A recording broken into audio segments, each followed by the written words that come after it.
Hi, കഥ കേൾക്കാം. വീട്ടിൽ പ്രാർത്ഥനയൊക്കെ കഴിഞ്ഞോ? അപ്പോൾ ഈ കിടക്കുമ്പോൾ കഥ കേൾക്കുന്നതിൻ്റെ ഗുണം എന്താണെന്ന് ചിന്തിച്ചിട്ടുണ്ടോ മക്കള്?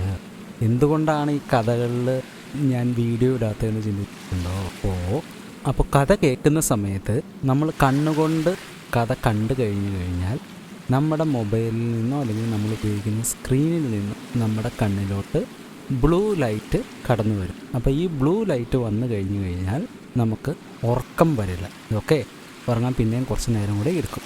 അപ്പോൾ അതുകൊണ്ടാണ് വീഡിയോകളൊന്നും വേറെ കാര്യമായിട്ട് ഇടാണ്ട് ബെഡ് ടൈം സ്റ്റോറീസിൽ ഞാനിങ്ങനെ വീഡിയോ കുറച്ച് ഓഡിയോ മാത്രമാക്കി വെക്കുന്നതിൻ്റെ കാര്യം. അപ്പോൾ കഥ കേൾക്കുവാണ് ചെയ്യേണ്ടത്. ഓക്കെ, കഥ കേൾക്കുമ്പോൾ നമുക്ക് പല കാര്യങ്ങളും ചിന്തിക്കാൻ പറ്റും, പല രീതിയിൽ നമുക്ക് അത് കണ്ണടച്ച് കാണാൻ പറ്റും. അങ്ങനെ നമ്മൾ കഥ കേട്ട് ഉറങ്ങും. അപ്പോൾ ഇന്ന് നമ്മൾ പറയാൻ പോകുന്ന കഥ നമ്മുടെ യേശു കർത്താവിൻ്റെ ശിഷ്യന്മാരെ കുറിച്ചാണ്. ഓക്കെ, അപ്പോൾ യേശു കർത്താവ് ഈ ഭൂമിയിൽ ജീവിച്ച സമയത്ത് യേശു കർത്താവിന് ശിഷ്യന്മാരുണ്ടായിരുന്നു. 12 ശിഷ്യന്മാരുണ്ടായിരുന്നു. അപ്പോൾ അവരുടെ പേരുകൾ 12 പേരുകളാണ്. ആ പേരൊന്നും ഇപ്പം ഞാൻ പറയാൻ പോകുന്നില്ല.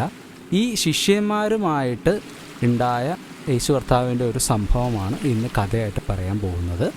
അപ്പോൾ ഒരിക്കൽ യേശു കർത്താവ് ഇല്ലാണ്ട് ശിഷ്യന്മാർ തന്നെ പടകിൽ കയറി കടലിൽ പോയിക്കൊണ്ടിരിക്കുകയായിരുന്നു. അപ്പോൾ യേശു കർത്താവ് എവിടെ പോയിന്ന് മക്കൾ ചിന്തിക്കുന്നുണ്ടാവും. യേശു കർത്താവ് ഈ ശിഷ്യന്മാരെ മുന്നേ പടകിൽ കയറ്റി വിട്ടിട്ട് യേശു കർത്താവ് തന്നെ ഒരു സ്ഥലത്ത് പോയിരുന്ന് പ്രാർത്ഥിച്ചു. അപ്പോൾ യേശു കർത്താവ് എപ്പോഴും ഇങ്ങനെ പ്രാർത്ഥിക്കുന്ന ആളായിരുന്നു. എന്താണ് യേശു കർത്താവ് പ്രാർത്ഥിക്കുക? എന്താണ് പ്രാർത്ഥനയിൽ നടക്കുക?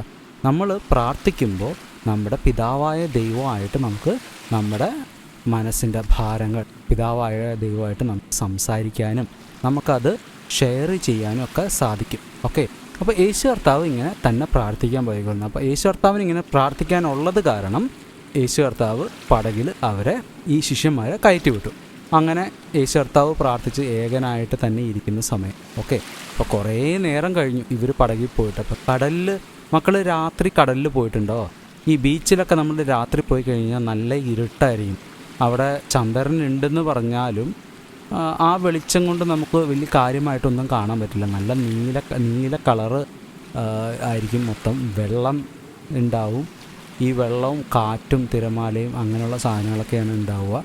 അപ്പോൾ അവിടെ വേറെ ഒന്നും തന്നെ ഉണ്ടാവില്ല. ചുറ്റും വെള്ളമായിരിക്കും. എല്ലാ സ്ഥലങ്ങളിലും കൂടുതലും വെളിച്ചം കുറവായിരിക്കും, അതായത് ഇരുട്ടായിരിക്കും കൂടുതൽ. അപ്പോൾ അങ്ങനെയുള്ള ഒരു സ്ഥലത്തേക്കടെയാണ് ഇപ്പം ആര് പോയിക്കൊണ്ടിരിക്കുന്ന ഈ ശിഷ്യന്മാർ പോയിക്കൊണ്ടിരിക്കുന്നത്.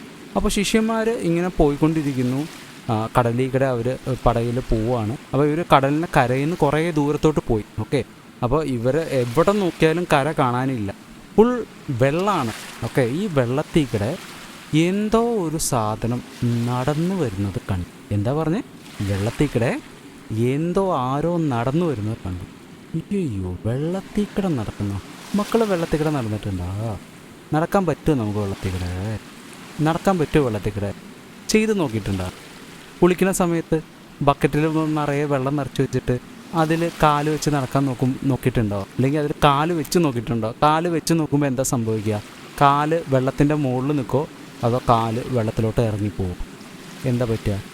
കാല് വെള്ളത്തിൽ ഇറങ്ങിപ്പോവും. എന്തുകൊണ്ടാണ് കാല് വെള്ളത്തിൽ ഇറങ്ങിപ്പോകുന്നത്? കാരണം വെള്ളത്തിനെ വെച്ച് കമ്പയർ ചെയ്യുമ്പോൾ നമ്മുടെ കാലിന് തൂക്കം കൂടുതലാണ്. ഓക്കെ, ഭാരം കൂടുതലായത് കാരണം ഈ കാല് വെള്ളത്തിൽ ഇറങ്ങിപ്പോകും. അപ്പോൾ ഈ വെള്ളത്തിൽ പൊങ്ങിക്കിടക്കുന്ന വസ്തുക്കൾ ചിന്തിച്ച് നോക്കിയപ്പോൾ വെള്ളത്തിൽ പൊങ്ങിക്കിടക്കുന്ന വസ്തുക്കൾ എങ്ങനത്തെ വസ്തുക്കളായിരിക്കും സാധാരണ വെള്ളത്തിൽ പൊങ്ങിക്കിടക്കുക? അതായത് തൂക്കം കുറവുള്ള ഭാരം കുറവുള്ള വസ്തുക്കൾ വെള്ളത്തിൽ പൊങ്ങിക്കിടക്കും.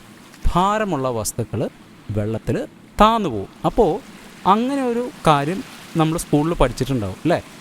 അപ്പോൾ അങ്ങനെ ചുറ്റും വെള്ളമുള്ള ഒരു കടലിൽ ഇവർ പടകിൽ പോകുമ്പോൾ ദൂരത്ത് നിന്ന് എന്തോ ഇങ്ങനെ നടന്നു വരുന്നുണ്ട്. അത് താഴ്ന്നും പോകുന്നില്ല. അതിങ്ങനെ നടന്ന് ഇവരെ നോക്കി നടന്നു വരികയാണ്, താന്നു പോകുന്നില്ല. ഇവരെല്ലാം പേടിച്ചു. അതായത് എങ്ങനെ പേടിക്കാണ്ടിരിക്കും?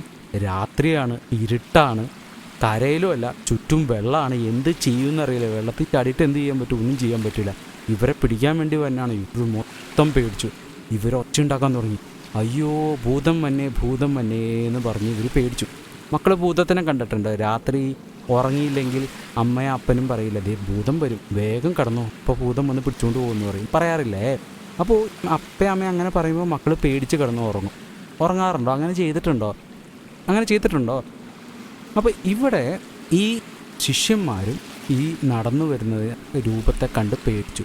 ഭൂതമാണെന്ന് ഇവർ വിചാരിച്ചു. ഇവർ കരയാൻ തുടങ്ങി. അപ്പോൾ ഇവർ കരയാൻ തുടങ്ങി കഴിഞ്ഞ് കഴിഞ്ഞപ്പോൾ പെട്ടെന്ന് കരയാൻ തുടങ്ങി.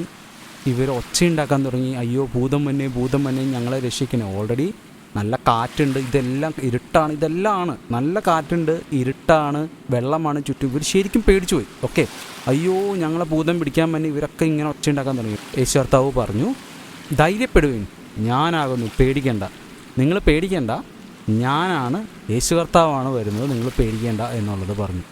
ഓ, ഇത് കേട്ടപ്പോൾ പത്രോസ്, ആരാ പത്രോസ്? യേശു കർത്താവിൻ്റെ ഒരു ശിഷ്യൻ. അപ്പോൾ പത്രോസിന് മനസ്സിലായി നടന്നു വരുന്നത് യേശു കർത്താവാണ് എന്നുള്ളത് മനസ്സിലായി. യേശു കർത്താവാണ് വെള്ളത്തിൽ കിടന്ന് നടന്നു വരുന്നത്. അപ്പോൾ ഇത് കണ്ടപ്പോൾ പത്രോസിനൊരാഗ്രഹം. എന്തായിരുന്നു പത്രോസിൻ്റെ ആഗ്രഹം എന്നറിയാമോ? പത്രോസ് പറഞ്ഞത് ഇങ്ങനെയാണ്: കർത്താവേ, നീയാണ് നടന്നു വന്നെങ്കിൽ ഞാൻ വെള്ളത്തിന്മേൽ നിൻ്റെ അടുക്കൽ വരേണ്ടതിന് കൽപ്പിക്കണമെന്ന് പറഞ്ഞു. കർത്താവേ, നീ ആകുന്നു എങ്കിൽ, അങ്ങനെയാണ് പത്രോസ് പറഞ്ഞത്. പത്രോസ് എങ്ങനെ പറഞ്ഞു? കർത്താവേ, നീ ആകുന്നു എങ്കിൽ എന്നെ വെള്ളത്തിൽ നിൻ്റെ അടുത്തോട്ട് നടന്നു വരാൻ കൽപ്പിക്കണമെന്ന് പറഞ്ഞു. അപ്പോൾ ഇവിടെ പത്രോസിനൊരു ഡൗട്ട് വന്നു, സംശയം വന്നു, അല്ലേ?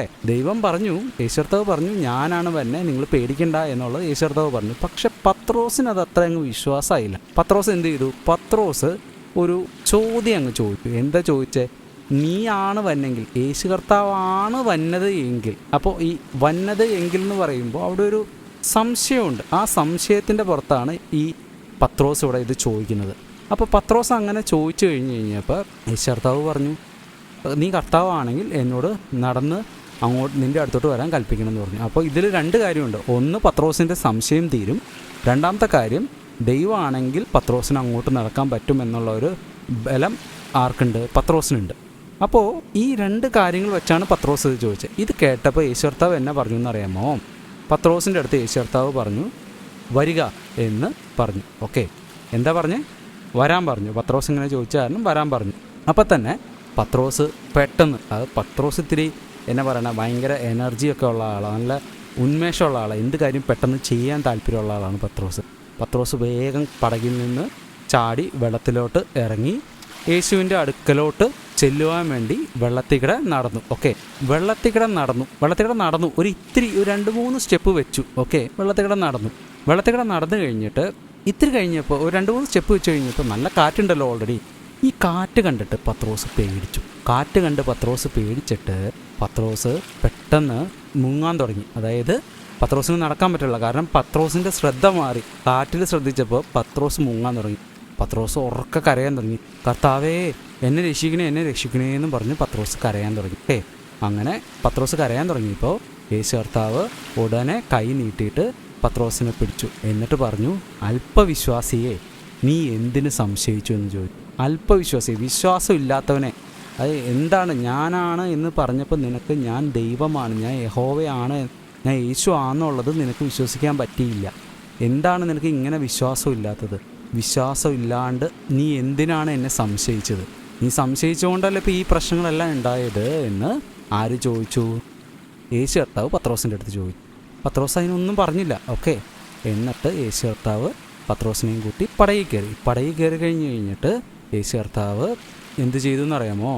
അവൻ പടകിൽ കയറിയപ്പോൾ യേശു കർത്താവ് പടകിൽ കയറിയപ്പോൾ ആ കാറ്റ് മൊത്തം ഇല്ലാണ്ടായി. യേശു കർത്താവ് പടകിൽ കയറി കഴിഞ്ഞപ്പോൾ അതുവരെ ഉണ്ടായിരുന്ന പ്രവർത്തികളൊന്നും ഇല്ലാണ്ട് എല്ലാം നിശബ്ദമായി.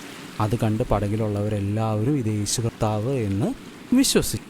ഓക്കെ, വിശ്വസിച്ച് അവനെ നമസ്കരിച്ചു. അപ്പോൾ ഇതായിരുന്നു ഇന്ന് പറയാനുണ്ടായിരുന്ന കഥ. അപ്പോൾ ഈ കഥയിൽ നമ്മൾ മനസ്സിലാക്കേണ്ട കാര്യം, നമ്മുടെ ജീവിതത്തിൽ പലപ്പോഴും ഓരോ കാര്യങ്ങൾ വരുമ്പോൾ നമ്മൾ ദൈവത്തെ കൂടുതലായിട്ട് വിശ്വസിക്കണം. പെട്ടെന്ന് സൈക്കിളിൽ നിന്ന് വീണു, അപ്പോൾ സൈക്കിളിൽ കയറാൻ നേരത്ത് നമുക്ക് പേടി, അങ്ങനെയുള്ള കാര്യങ്ങളെല്ലാം ഉണ്ടാവും. പല കാര്യങ്ങൾ, സ്കൂളിൽ പോകാൻ പേടി, ടീച്ചർ അടിക്കുമോ, അപ്പ അടിക്കുമോ, അമ്മ അടിക്കുമോ, വഴക്ക് പറയുമോ, പേടി ഒത്തിരി ഉണ്ടാവും. അപ്പോൾ ഈ പേടി വരുന്നത് നോർമലി ഉള്ളത് നമുക്ക് സംശയം വരുമ്പോഴാണ്. പല കാര്യങ്ങൾക്കും സംശയവും കാര്യങ്ങളൊക്കെ വരുമ്പോൾ നമുക്ക് പേടി വരും. ഓക്കെ, അപ്പോൾ അങ്ങനെയുള്ള പേടികൾ വരാണ്ടിരിക്കാനും അങ്ങനെയുള്ള സംശയങ്ങൾ വരാണ്ടിരിക്കാനും നമ്മൾ ദൈവത്തിൻ്റെ അടുത്ത് നമ്മൾ കൂടുതലായിട്ട് വിശ്വാസം ഉണ്ടെങ്കിൽ മാത്രമാണ് നമുക്കതിനെ അതിജീവിക്കാൻ പറ്റുള്ളൂ. നമുക്ക് നമ്മുടെ കൂടെ ഒരു ദൈവമുണ്ട്.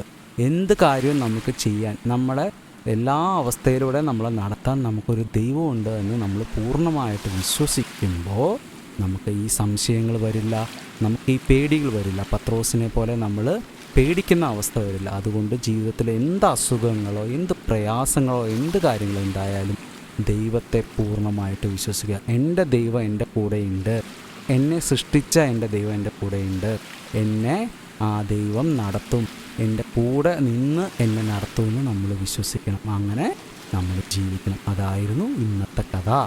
അപ്പോൾ കഥ ഇഷ്ടമായി എന്ന് പ്രതീക്ഷിക്കുന്നു. So good night, sweet dream, by.